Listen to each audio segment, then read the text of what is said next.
twongeye kubaramutsa rero mwebwe mwese mumaze iki cyumweru cyose mudukurikirana. Turi kwiga icyigisho cya 11 gifite umutwe uvuga ngo Yesu n'ikirema cy'i Betesida. Ngira ngo muri iki cyigisho twabonyemo ibintu byinshi, twabonye amazi akiza, ariko mu by'ukuri aya mazi siyo yakizaga nk'uko twabibonye, ahubwo ni marayika wayijyagamo agakiza. Tubona n'uburyo butandukanye bw'uburema cyangwa se bw'ubumuga. Aka kanya rero tugeze ku ngingo yo kuwa 5 ivuga ngo isabato n'umugambi wayo. Mureke rero muri iyi ngingo tugiye kwiga dutega amatwi, kandi ndabasaba kugira ngo mukurikirane iyi ngingo paka irangiye, tumenye neza isabato n'umugambi wayo, kuko isabato yagiyeho. Rero nk'uko tumenyeranye, njyewe uyoboye iki cyigisho nitwa Nshimyumukiza David, nkaba ndi kumwe na Ukwigize Jean Pierre. Ukwigize Jean Pierre arakoze. Mu gihe twitegura yuko twakomerezaho ingingo y'uyu munsi, mureke twicishe bugufi dusenge. Uwiteka Mana yacu, twongeye kugushimira uburyo wabanye natwe muri iri joro ryatambutse, tukaba tugeze muri iki gitondo, ubihimbarizwe. Uwiteka turagusabye kugira ngo ibi byigisho turi kwiga ubidufashirizemo, kugira ngo ubumuga bwose dufite azaba ari wowe ubudukiza. Ibyo ukunda kandi ushaka ari bigumye kuduhana ubuntu no kwizera mu izina rya Yesu. Amen. Murakoze rero, mureke twinjire mu ngingo yacu y'uyu munsi. Mureke duhe ikaze Ukwigize atugezeho ingingo y'uyu munsi. Murakoze cyane mwene data David kunyakira kwiyicano. Imana iguhe umugisha cyane. Ndabashuhuje mwese abo tubana umunsi ku wundi, mbashimira uburyo mukomeza gukurikirana ibi byigisho, uburyo mwitabira tugafatanya kumva icyo Bibiliya itubwira, kugira ngo turusheho gukuza imyizerere. Imana ibahe umugisha, kandi nkomeje kubifuriza umugisha w'Imana. Uyu munsi rero nk'uko mwene data abivuze, ni kuwa 5. Iyi ngingo yo tugiye kwiga ni yo kuwa 5 ku itariki 13 Werurwe. Rero nk'uko mubizi mu ngingo zatambutse, icyigisho cy'iki cyumweru turi kwiga kiratubwira ngo Yesu n'ikirema cy'i Betesida. Twabonye byinshi mu ngingo zacyo zabanje, twabonye uburyo Yesu yaganiriye n'ikirema, twabonye byose uko byakurikiranye, uko ikirema cyizeye kirakira. Twabonye n'uburyo abafarisayo bagize umujinya, ntibishimira gukira kwa kiriya kirema, ahubwo bagaragaza ko bababajwe n'uko cyaziruye isabato. Ariko twabonye ko nta kosa cyakoze cyo kuzirura isabato, kubera ko n'ubundi ntabwo cyategekwaga isabato kuko icyo nticyakoraga. Ariko tubona neza, twasobanukiwe neza uburyo Imana ishaka uko twe twumva tukumvira amategeko. Iyi ngingo rero iratunga urutoki ku isabato nk'itegeko abayuda bagaragazaga ko ryishwe, kandi turashaka kugira ngo turebe isabato n'umugambi wayo, ni kuki Imana yahaye abantu isabato. Mukurikirane rero kugira ngo isabato twe tujye dufata iryo tegeko ngo turitware nabi, turihutarisha abandi, ahubwo tujye twibuka ko Imana yaduhaye amategeko yayo kugira ngo nitumara kwakira Yesu akayadushoboza, tubere abantu ubuhungiro, tubere abantu uburuhukiro, abarwayi, imbabare, abantu badafite uko bigira, bose baduhungireho, baturuhukireho, batubonemo ubuhungiro kuko babubonaga mu mwami wabo igihe yari ari mu isi. Imana rero ihabwa icyubahiro. Reka dusome kuri haho harabaza ngo ni mu buhe buryo Yesu yari afitanye isano n'amategeko y'Imana ndetse n'isabato. Muri Yesaya igice cya 42 umurongo wa 21. Reka dusabe David ahadusomera.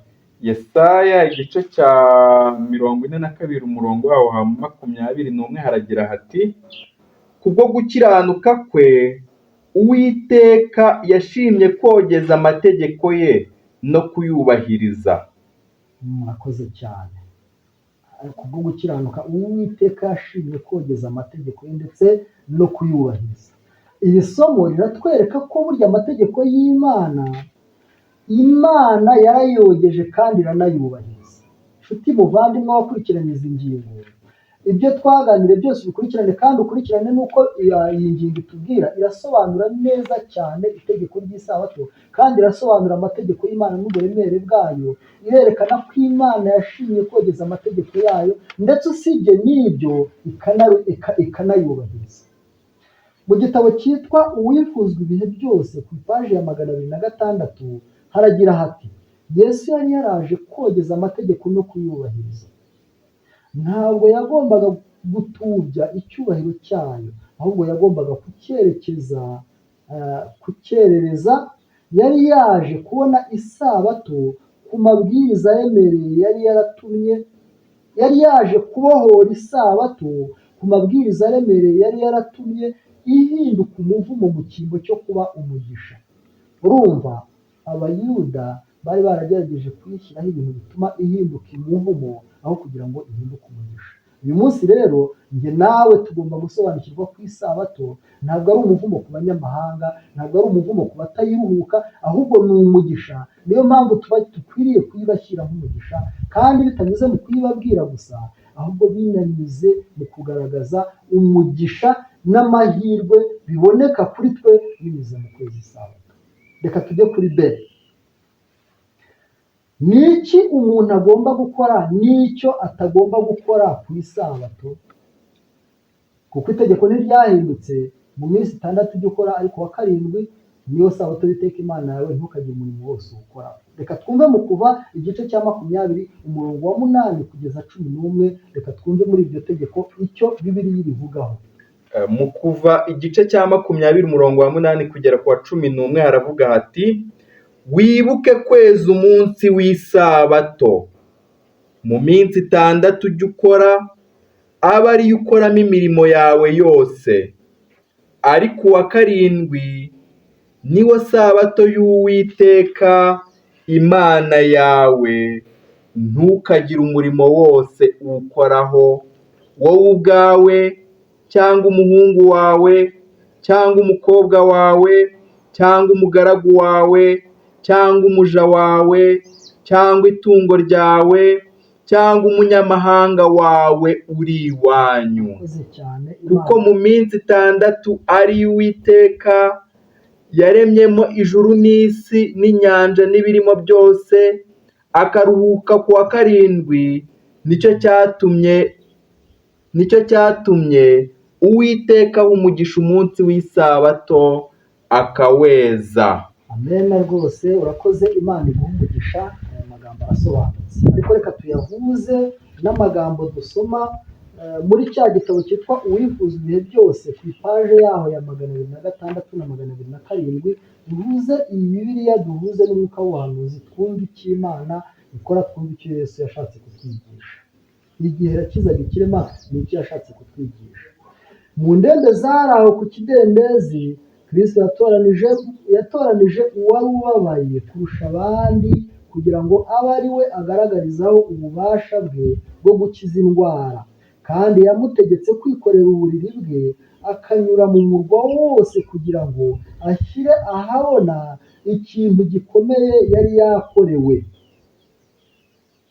Ibi byari kubyutsa ikibazo cyo kumenya ikintu amategeko yemera ko gikorwa ku isabato, kandi byari kumuha uburyo bwo kubeshyuza amabwiriza y'Abayuda yerekeranye n'umunsi w'Uwiteka no gutangaza ko imigenzo yabo ntacyo imaze. Yesu yababwiye ko igikorwa cyo gukiza imbabare cyari gihuje n'itegeko ry'isabato, cyari gihuje n'umurimo w'abamarayika b'Imana bahora banyuranamo hagati y'ijuru n'isi, bakorera inyokomuntu ibabaye. Umuntu nawe kandi afite umurimo agomba gukora kuri uwo munsi. Ibyo byangombwa bikenewe mu buzima bigomba gukorwa. Abarwayi bagomba kwitabwaho, abakene bagomba guhabwa ubufasha bakeneye. Umuntu wese ukerensa gukiza imbabare ku isabato azafatwa nk'uriho urubanza. Umunsi wera w'Imana w'ikiruhuko washyiriweho umuntu, kandi ibikorwa by'impuhwe bihuje rwose n'icyo washyiriweho. Ibikorwa by'impuhwe bihuje rwose n'icyo washyiriweho. Imana ntiyifuza ko ibiremwa byayo bibabazwa n'intimba y'akanya gato ishobora kuvurwa ku isabato cyangwa ku wundi munsi uwo ari wo wose. Hano aya magambo tuyahuje n'ari mu byanditswe byera, Yesu akiza umuntu wari iriya mbabare yayitegetse kwikorera uburiri bwe kugira ngo igende. Yesu yashakaga iki? Yashakaga kumenyesha abantu iby'uko imbabare ikwiriye gukira, cyangwa se yashatse kubereka ko burya afite ubushobozi bwo gukiza indwara. Kwikorera uburiri bwe rero ntabwo twebwe twabyuka ngo twikorere uburiri bwacu tugende ku munsi w'isabato ngo tube tubuze kwica isabato, kubera ko dusanzwe dukora, dusanzwe tugenda, kandi se twaba dushaka kwigisha iki? Aha abantu tujya dukunda kugira ikibazo ku munsi w'isabato. Isabato ni umunsi w'ikiruhuko Imana yawuhaye umuntu ngo anezerwe. Kuruhuka harimo ibyishimo, harimo no kunezerwa. Ntabwo rero Imana yishimira ko abantu baba batakishwa n'uburwayi, baba bashonje babuze ibyo kurya, baba bakeneye ubufasha bubasha kubafasha mu mibiri yabo kugira ngo boroherwe, noneho ngo niturangiza twebwe tubabwire ngo mureke tuzabibakorera isabato irangiye, mu gihe dufite uburyo bwo kubibaha. Abarwayi twabatekera tukabagaburira, abarwayi twabafasha tukabajyana kwa muganga. Hano cyane cyane mu gihe indwara zitunguranye cyangwa se mu gihe indwara zirembeje abarwayi, dukwiriye kubafasha igishoboka cyose kugira ngo boroherwe uburibwe ku munsi wera w'isabato. Ntabwo tuba dukoze icyaha. Hano nicyo ijambo ry'Imana ritubwira. Isabato rero umugambi wayo wari uwo kugira ngo umuntu aruhuke. Niba ubona umuntu ababaye, niba ubona umuntu ahangayitse, icyo wakora cyose kugira ngo uwo muntu aruhuke wagikora, burya nibwo uba wejeje isabato. Rero hano ntabwo biduha uburenganzira bwo kujya kugira ibindi dukora mu gihe dufite umudendezo. Tugomba kuruhuka, ariko igihe tubonye imbabare, igihe tubonye umuntu urwaye, igihe tubonye umuntu ushonje ukeneye ibyo kurya twamuha ako kanya, nitubikore. Nibwo tuba twejeje isabato, kuko tuba dufashije uwo muntu kuruhuka imiruho n'imibabaro afite, nk'uko Yesu yorohereje uburibwe, imbabare yari iri ku kidendezi cy'i Betesida.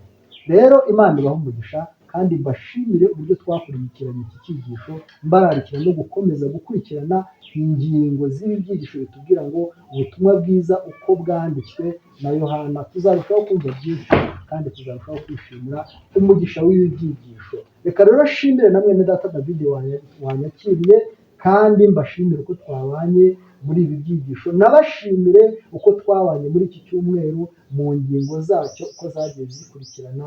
Imana ibahe umugisha, kandi wungura ubwenge, uduhe gukura ubwenge mu byanditswe byera, maze tubone uko tubyifashisha mu buzima bwacu bwa buri munsi, kugira ngo turusheho kujya mbere mu kwizera, ariko no kubaka uburyo bwo kubaho muri ubu buzima. Dutegereze kugaruka k'Umwami Yesu. Nibyo mbifuriza mu izina rya Yesu, amen.